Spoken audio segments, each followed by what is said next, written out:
1비트코인은 정말 장기적으로라도 이걸 내가 가지고 있어야겠다. 1980년대에 강남 땅을 한번 사볼 수 있는 기회를 이미 저는 지나서 가질 수가 없잖아요. 많은 분들이 그러실 거예요. 근데 지금은 비트코인은 그 시기가 남아있다는 거죠.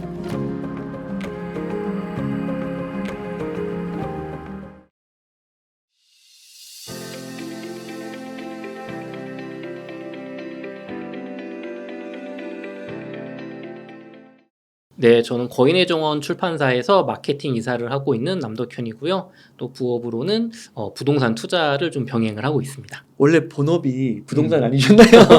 본업은 부동산이었던 것 같은데 최근에는 네. 출판사 일을 저 중점적으로 하고 있습니다. 네, 그 남덕현 이사님께서 네. 최근에 엄청난 결정을 하나 하셨다고. 큰 결정을. 뭐 네. 그죠. 크다면 큰 결정이죠. 네, 별로 안 크신 결정인가 보시네요. 제가 그냥 먼저 말을 한번 해볼까요? 네네. 네, 그 1비트코인을 지금 오늘 또 많이 올라가지고 한 6,060만 원 정도 되는 것 같아요. 그쵸. 이거를 이제 지르셨다고. 아, 그쵸. 그래서 이거를 사셨는데, 음. 네, 이게 괜찮으신 건가요? 저는 최근에, 그러니까 네. 저는 이제 부동산 투자를 이제 오랜 기간 동안 해오다 보니까 그 비트코인에 대해서는 별로 이렇게 확신이 없었는데 네. 최근에 한 책을 읽고 이게 비트코인 적어도 1비트코인은 내가 꼭 소유를 하고 있어야겠다. 이게 엄청난 잠재력이 될 수 있겠다라는 생각에 자산 배분을 조금 더 해서 부동산 중심이었던 것에서 일부를 빼서 1비트코인을 과감하게 매수했습니다. 그 책이 무엇인가요? 비트코인 슈퍼 사이클이라는 책입니다. 신민철 작가님, 철이 형이라고 알려주신 분께서 쓰신 책인데요. 굉장히 실용서예요. 네. 그러니까 투자서에서 무슨 미사여구 없고 정말 비트코인에서 어떤 투자 기회가 있는지 알려주는 좋은 책이라서 제가 우연히 읽게 돼서 이렇게 좀 과감한 결정하게 됐습니다. 그 제가 알기로 덕현님 사모님께서 네. 굉장히 회계나 네. 뭐 세금이나 이런 쪽으로 밝으신 걸로 알고 있는데 네. 이게 비트코인이 약간 뭐 요즘에 보면은 뭐 금융감독위원회에서도 아직 뭐 정식 자산으로 택하기에는 미국은 됐지만 우리나라는 조금 그런 것 같고 불안한 요소도 있으실 것 같은데 어떻게 사모님 네. 아내분께는 설득이 되신 건가요? 저는 이제 제가 먼저 이제 확신을 가지긴 했는데 네. 당연히 부부가 결혼을 했으니까 양쪽 의견이 중요하잖아요. 그래서 아내도 같이 공부하자. 그래서 요 비트코인 슈퍼사이클 책을 읽고 또 저 오태민 교수님의 더 그레이트 비트코인 뭐 네. 이런 비트코인 책들을 함께 읽으면서 아내도 공부를 했어요. 네. 그래서 저하고는 독립적으로 야. 판단을 해서 하자라고 합의가 됐습니다. 네. 그러면 그 책에서 영향을 많이 받으신 건데 그래서 받고 그쵸. 결정까지 하게 되신 건데. 왜냐하면 책이 쉬워요. 그러니까 직관적이고 굉장히 이해하기가 쉽게 써져 있다 보니까 이게 왜 내 남편이 비트코인에 지금 관심을 보이는지를 아내가 이해하기 굉장히 쉬울 정도로 책이 잘 정리가 되어 있어서 굉장히 얘기가 쉬웠습니다. 그래서 그러면 그 책에서 좀 어떤 부분들이 좀 그런 영향을 그 6천만 원을 이렇게 단번에 사게 하셨는지 했는지 그 이유를 조금 알 수 있을까요? 네, 그래서 먼저 지금 보시는 거는 이제 그 혹시 못 믿는 분들이 계시길래 캡처 하나 했어요. 제가 계좌 인증. 거짓말은 아니니까. 그래서 여기 보시는 것처럼 1비트코인 1.0002가 있고요. 지금 총액으로는 한 6,080만 원 정도 되네요. 그래서 이걸 최근에 저는 샀습니다. 1비트코인 약간 넘는. 그렇죠. 약간 넘는. 제 와이프는 0.01 정도 갖고 있고. 따로 또 갖고 계시네요. 그렇죠. 보는 재미가 있다. 내 거를 좀 갖고 싶다. 이혼을 생각하는 건 아닌 것 같은데. 이렇게 구매를 했고요. 비트코인 슈퍼사이클 책의 232페이지를 보면 제목이 이렇게 돼 있어요. 앞으로 비트코인은 강남 아파트와 같아질 것. 이게 저는 이제 부동산 베이스에 투자를 해왔던 사람이니까. 책도 쓰셨고. 그래서 강남 아파트가 확 눈에 띄는 거예요. 근데 앞에는 비트코인을 공부했다면 여기서는 제가 이게 뭐랄까 비유가 된다고 해야 되나요? 그래서 확 빠져들게 됐는데 여기서 보시면 240페이지에 이렇게 써 있습니다. 만약 당신이 시간을 거슬러 40년 전으로 돌아가 40년 전 1980년대 그렇죠. 저희 진짜 태어날 때네요. 그렇죠. 저도 82년생이니까 부모님께 딱 한마디만 좀 조언할 수 있다면 뭐라고 하겠느냐. 서울에 아파트를 구입하세요. 일단 서울을 사야 되겠죠. 그 다음에 특히 강남 지역에 투자하세요. 맞아요. 가능한 한 채보다는 두 채 많이. 그리고 절대로 팔지 마세요. 특히나 외환 위기나 금융 위기가 오더라도 이 말을 듣고서 저는 와 이거 되게 빠져든다. 정말 많은 분들이 그런 얘기 하시잖아요. 우리 엄마 아빠는 왜 그때 뭐 강남 아파트를 안 사서 뭐 집을 팔아서 하시잖아요. 근데 이게 비트코인이랑 뭐 무슨 상관일까 했는데 그때도 왜 부모님들이 전 이제 부동산 강의를 하니까 왜 그때 부모님들이 이거를 안 사셨냐면 아니 한 채에 그때 2천만 원이나 하는 아파트를 어떻게 사냐. 그때 한 채 아파트가 2천만 원밖에 안 했어요. 그때 저 아파트가 그 정도 했습니다. 진짜요? 그리고 저 반포주공 이런 거는 분양가 뭐 500만 원 뭐 이랬고요. 분양가 한 평이 아니라. 전체 30평 이게. 와, 대박이네. 70년대 우리 때. 그러니까 근데 우리는 지금 그렇게 말하잖아요. 아니 뭐 엄마 뭐 2천만 원짜리 아파트 500만 원짜리 왜 안 샀어? 근데 그 당시에 우리 부모님들도 한 채에 2천만 원을 어떻게 사냐? 제정신이냐? 소득이 낮았던 거죠. 소득이 낮았던 거죠. 지금 아파트는 한 25억 해요. 40년 동안 120배가 올라서. 대박. 근데 40년 전 2천만 원이면 중산층도 조금 무리하면 살 수는 있었어요. 당시에 평균 연봉이 한 360만 원. 이야, 월급이 아니라 연봉. 그렇죠. 그러니까 5년 5개월을 모으면 2천만 원인 거죠. PIR 뭐 5.5 뭐 이런 거잖아요. 그러네요. 그러니까 근데 이때 문제는 대출 제도가 잘 안 돼 있었기 때문에 순수하게 저축으로 모아야 됐거든요. 그러니까 5년치를 모아야 되니까 어렵잖아요. 그러다 보니까 뭐 그래도 한 1년치, 2년치 모으면 되는 뭐 저 상계동, 중계동이나 좀 평수 작거나 이렇게 했던 거죠. 근데 지금 요 저자님께서 무슨 얘기를 하시는 거냐면 10년, 20년이 지나면 일반인이 비트코인 한 개를 완전히 소유하는 것은 상상조차 하기 어려운 일이 있을 것이다. 마치 지금의 강남 아파트 한 채를 나는 이제 살 수가 없지. 20억, 30억이 어디 있어. 하는 것처럼 지금 비트코인은 1980년도에 강남 아파트 정도의 시기에 불과하다는 거예요. 근데 저는 이 책 전체를 읽으면서 그거에 납득이 됐습니다. 납득이 됐어요. 그러니까 이게 그 강남 부동산에 이제 그 파트가 있는데 쭉 따라오시다가 요 파트를 만나고 요걸 딱 읽었을 때 이거 맞구나. 그렇죠. 왔다. 왜냐하면 기회가 왔다. 이 부동산을 공부해 보시면 아시겠지만 강남 개발은 사실 1960년대에 시작됐거든요. 그러니까 그때는 막 땅 한 평에 막 100원, 200원 막 이랬어요. 진짜요? 강남 땅이요. 지금 막 한 평에 막 10억 하잖아요. 그러니까 그래서 1980년도, 그러니까 강남 아파트, 그러니까 이 책에 나오는 40년 전만 해도 많은 분들이 이제 강남은 오를 만큼 올랐어. 너무 비싸. 말이 돼? 지금 뭐 100원 하던 게 막 150만 원 되고 땅 한 평이 그랬는데 비트코인도 사실 그렇잖아요. 불과 15년 전에 비하면 그때는 정말 값어치가 없었는데 1달러였죠. 뭐. 1달러 1,200원짜리가 지금 6천만 원이니까 그렇죠. 야 이거 완전 거품이고 이제 오를 만큼 올라서 더 이상 벌 게 없다라고 많이들 생각하지만 1990년도에 강남 아파트, 2000년도에 강남 아파트, 그리고 2020년에 강남 아파트 얼마나 많이 올랐어요. 그렇죠. 80년도에 2천만 원 하던 아파트가 2023년엔 26억 원을 하지 않습니까? 그래서 저는 비트코인 1비트코인은 정말 장기적으로라도 이걸 내가 가지고 있어야겠다. 1980년대에 강남 땅을 한번 사볼 수 있는 기회를 이미 저는 지나서 가질 수가 없잖아요. 많은 분들이 그러실 거예요. 그렇죠? 근데 지금은 비트코인은 그 시기가 남아 있다는 거죠. 근데 제가 이 책 전체적인 내용에서 설득이 됐습니다. 그러니까 만약에 비트코인이 미래의 강남 아파트라고 이런 식으로 오른다고 하면 뭐 한 20년, 30년 후에 1BTC가 진짜 몇십억이 돼서 그쵸. 오히려 그걸 팔아서 강남 아파트를 살 수도 있는. 그쵸. 그게 강남 아파트가요. 지금 여러분 제가 기사를 하나 가져왔는데요. 어저께 났던 이제 헤럴드 경제 기사예요. 강남 반포 쪽에 있는 반포 잠원동에 있는 아파트 이제 나홀로 아파트인데 재건축을 추진하시고 있는데 나홀로도 보니까 세대수가 작잖아요. 그리고 작은 평수가 많아서 재건축 추가 분담금이 12억이 나온 거예요. 12억. 내 집 평수를 3평을 줄이더라도 40평대에서 3평을 줄이더라도 그러니까 집을 좁히는데 추가 분담금을 12억을 내야 되는 거예요. 이걸 어떻게 해요? 그러니까 이게 지금 난리가 났죠. 잠원동에 계신 분 부자인가? 다 할 수 있나? 그렇진 않죠. 그렇진 않죠. 왜냐하면 이게 한 3, 4억 정도 내가 낼 생각으로 추진했는데 인건비 오르고 물류비 오르고 지금 하면서 이제 물론 이 조합 측에서는 이제 시공사 측이 너무 과도한 비용을 했다 해서 협의를 할 건데 제가 드리고 싶은 얘기는 이 너무 비싸다는 게 핵심이 아닙니다. 다른 지역에서는 이런 기사가 날까요? 다른 지역에 예를 들면은 서울에서도 강남만 조금만 벗어나면 아니 재건축하는데 12억을 내라고 하면은 이런 기사가 나기 전에 조합 자체가 추진 자체가 안 됩니다.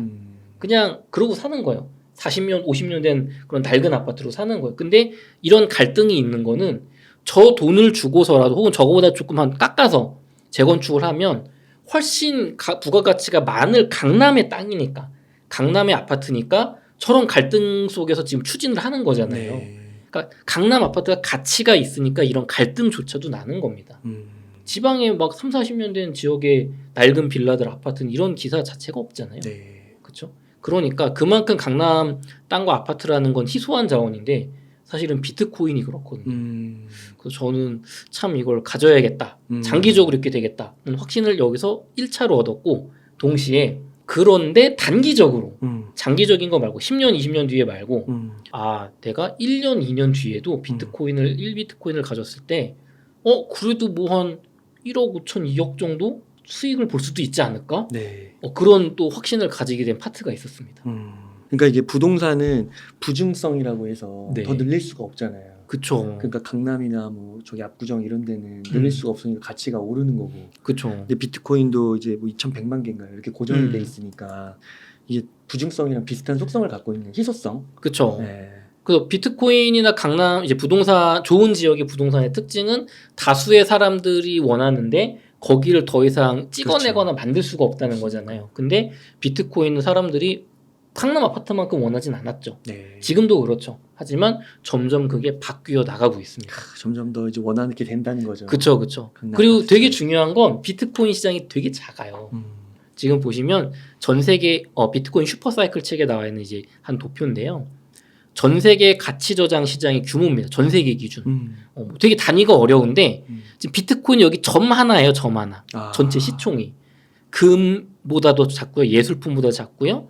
주식이나 뭐 부동산, 채권 같은 전통적인 거에 비하면 비교도 안 됩니다. 부동산이 제일 크네요. 부동산이 제일 크죠. 부동산은 뭐 누가 뭐래도 투자의 전통적 가치 자산의 왕은 부동산이죠. 그러니까 일단 많은 부자분들은 내 집 한 채 부동산 담고 주식, 채권 담고 그 다음에 뭐 이제 예술품을 하지 금을 하든지 비트코인 하시는 거잖아요. 근데 강남 아파트를 제가 그 개발사를 공부해보면 왜 강남 아파트가 그렇게 단기간에 폭등할 수 있었냐고 하면 우리나라 아파트가 본격적으로 개발된 게 1960년대 후반, 70년대부터입니다. 그러니까 우리나라는 원래 단독주택에 살아요. 그 응답하라 뭐 1988 막 이런 거 보면은 이렇게 2층 9옥이라고 하죠. 단독주택인데 1층에 뭐 세입자 살고 2층에 뭐 집주인 살고 원래 단독주택 살았어요, 우리는. 그러다가 이제 좁은 서울에 워낙 사람이 몰려드니까 높은 아파트를 짓게 됐는데 중요한 건 서울의 집들은 많이 있을 수 있지만 사람들이 살기 원하는 깨끗하고 뭔가 시설이 편리한 이 아파트라는 건 굉장히 적었어요. 숫자 전체가. 네. 그러니까 이 아파트의 시총은 굉장히 작았던 거예요. 서울 부동산의 시총보다도. 그런데 그 아파트 작은 시총에서도 강남 아파트라는 이 정말 사람들이 원하고 이 개발이 되고 있는 희소한 땅의 시총이 워낙 작다 보니까 야 이게 정말 좋다 강남 아파트 돈이 된다 그리고 이게 퍼지니까 조금만 자금이 몰려들어도 뭐 서울이나 경기도, 광주, 대구, 부산의 부자분들이 조금만 서울 아파트, 강남 아파트를 사도 이 시총이 눈덩이처럼 붙는 겁니다. 그러니까 삼성전자가 5% 가격 변동하는 거는 쉽지가 않죠. 갑자기 뭐 10% 올랐어. 엄청 무거워진 거죠. 엄청 무겁죠. 근데 비트코인은 그렇지 않잖아요. 비트코인보다 훨씬 가벼운 뭐 잡코인들 그런 건 뭐 하루에도 뭐 50%씩 떨어졌다고 그러잖아요. 그렇죠. 네. 그러니까 약간의 자금만 유입이 되더라도 굉장히 커질 수 있는 시장인 거죠. 지금 강남의 부동산이 너무 몇 년 사이 많이 올랐다 하지만 그래봤자 3배거든요. 10년 동안에. 근데 60, 70년대, 80년대 때는요. 3배가 아니라 30배씩 막 올랐어요. 120배잖아요. 120배, 120배. 그러니까 강남 부동산은 비트코인처럼 변동성이 지금 많이 떨어진 겁니다. 너무 시총이 커져서. 네. 그런데도 매력적이잖아요. 네. 근데 40년 전에 그 시총의 비트코인 매력적이죠. 그렇죠. 근데 정말 제가 가슴에 와닿았던 이거였어요. 132페이지에 비트코인이 왜 슈퍼사이클이냐. 슈퍼사이클이냐. 공급 감소와 수요 증가가 동시에 맞물리면 어떤 일이 일어날까. 지금 비트코인은 4번째 반감기가 오고 있거든요. 그러니까 공급이 줄어드는 거예요. 비트코인이 채굴하는 양이 반으로 줄어든다. 그래서 여태까지 3번의 반감기 동안 비트코인은 많게는 수백 배, 적게는 8배 이상 상승을 했거든요. 이게 이제 공급의 감소죠. 강남 아파트가 강남 개발하는데 더 이상 지을 땅이 없는 거예요. 개포도 다 개발하고 잠실도 개발했어. 이제 짜투리 땅밖에 없는 거예요. 그런데 수요 증가가 맞물리면 어떻게 될까? 역대 3번의 반감기 중에는 이 두 가지가 동시에 최상인 경우는 없었어요. 그러니까 반감기 공급은 감소하는데 수요는 그렇게 증가하지 않았던 거예요. 여기서 말하는 수요는 바로 금리입니다. 작가님께서 얘기하시는 거는 금리가 저금리 시대였죠. 그동안 우리 10년 동안. 네. 저금리 시대에서 금리가 유지되는 거는 뭐 좋은 거지만 어떤 유동성이 늘어난 측면에서는 좋은 거지만 아주 최상은 아닌 거예요. 더 좋은 건 금리가 높았다가 내려가는 거죠. 변화량. 그렇죠. 원래 요건 아이스크림 100원밖에 안 했어. 별로 고마움을 못 느끼죠. 네. 근데 300원짜리가 100원으로 할인해. 그렇죠. 그럼 이 기회에 좀 먹어볼까? 특히나 이게 되게 좋아 보인다면. 네. 그래서 그게 맞물리는 시기가 요번이 최초라는 거예요. 그래서 10 곱하기 10은 20이 아니라 100이다. 요게 제 주 관심사항인 부동산으로 풀어보면 우리 문재인 정부 초반에 혹은 최근 한 2016년에서 한 19년 사이에 많이 들어보셨을 게 집값 오르는데 서울에 공급이 없다. 뭐 그런 얘기 되게 많이 나왔잖아요. 그러니까 사람들이 부동산 가격을 내가 사볼 수 있을 만큼 너무 비싸진 않았던 시기. 지금에 비하면 훨씬 쌌잖아요. 대출로 해서 살 수 있었는데 서울 신축 아파트 공급이 되게 부족했던 거. 사람들이 원하는 신축, 새 거, 살기 좋은 거, 강남에 있는 거. 그러다 보니까 그 강남 아파트 품귀 현상이 이루어져서 누구나 뭐 똘똘한 한 채라고 해서 자꾸 몰려들었잖아요. 네. 근데 지금 그게 비트코인에 바로 눈앞에 왔다. 그래서 슈퍼사이클이다. 여기에 ETF 블랙록 이 승인이 있었죠. 얼마 전에. 맞아요. 현물 ETF 승인. 맞아요. 그러면 반감기 공급 감소, 금리 인하라는 유동성 증가, 여기에 비트코인이라는 것 자체의 주식 쪽이나 기존의 전통 투자 자산 쪽에서 돈이 일부만 투여가 되더라도 이 비트코인 시장은 워낙 지금 보시는 것처럼 작잖아요. 네. 시총이. 그러니까 뭐 화폐 발행에 의한 그 유동성 증가든 아니면 ETF 쪽에서 어떤 자금이 주식이나 채권 쪽에서 흘러 들어오든 너무 이게 급격하게 늘어날 요인이 있는 거죠.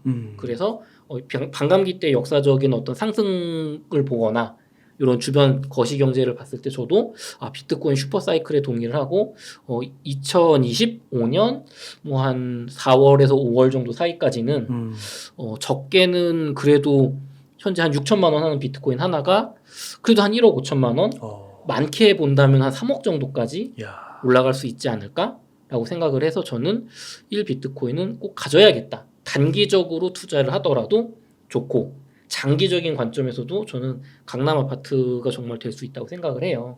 그래서 좀 투자를 하게 됐습니다. 한 가지만 더 말씀드리자면 그 가끔 댓글 보면 그런 거 있어요.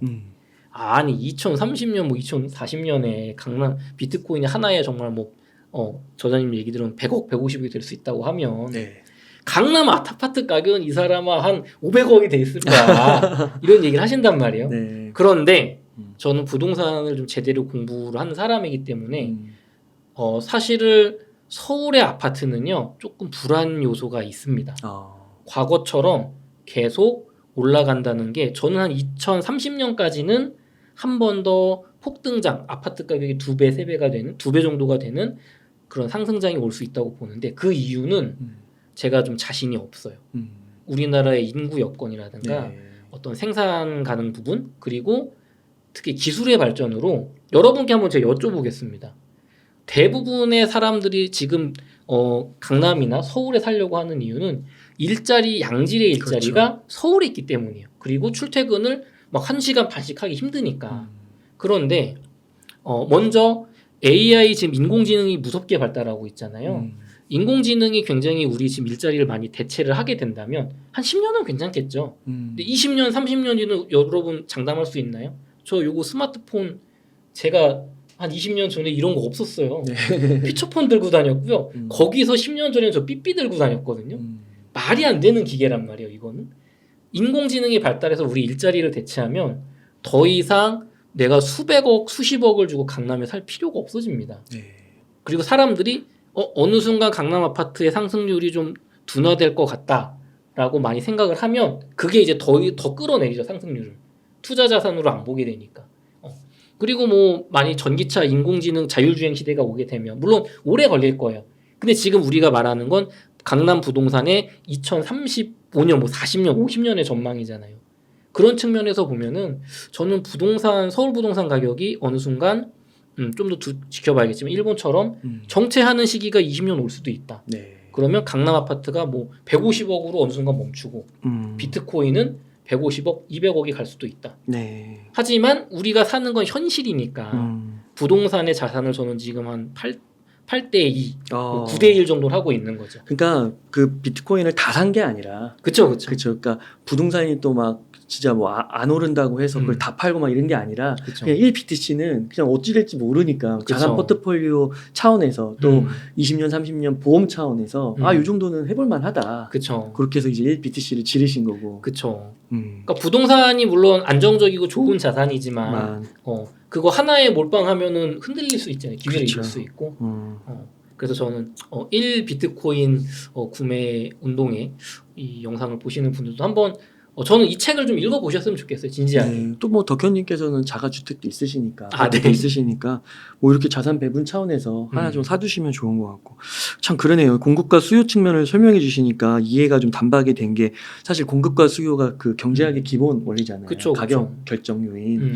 근데 그거를 얘기해 주시니까 이게 부동산의 가격 상승 원리랑 비트코인이라는 자산의 가격 상승 원리랑 또 이렇게 일맥상통하는 면이 되게 흥미롭네요. 그걸 맞아요. 이거 제가 지금 시간이 부족해서 이거까지 소개를 못 시켜드리지만 이 책에 보면 부동산의 전세가율 같은 것도 나와요. 그러니까 부동산 보면은 매매가가 뭐 5억인데 전세가가 뭐 4억 5천이다. 근데 그 지역에 공급이 부족해. 그러면 이거는 사실 부동산에서 시간의 문제고 폭등 신호거든요. 그러니까 전세가는 굉장히 좀 실거주 가치를 많이 하니까. 근데 지금 비트코인이 그런 상황이에요. 부동산 본업 투자자께서 부업으로 바꾸시고 비트코이너가 되셨네요. 그렇죠. 비트코이너로 변신한 부동산 투자자. 그래서 저는 비트코인 정말 좋게 보고 있고요. 뭐 주식이나 채권 이런데 일부분 포트폴리오 담으시는 것처럼 뭐 내 집 마련하시고 나서 1비트코인 정도는 한번 좀 관심을 가져보자.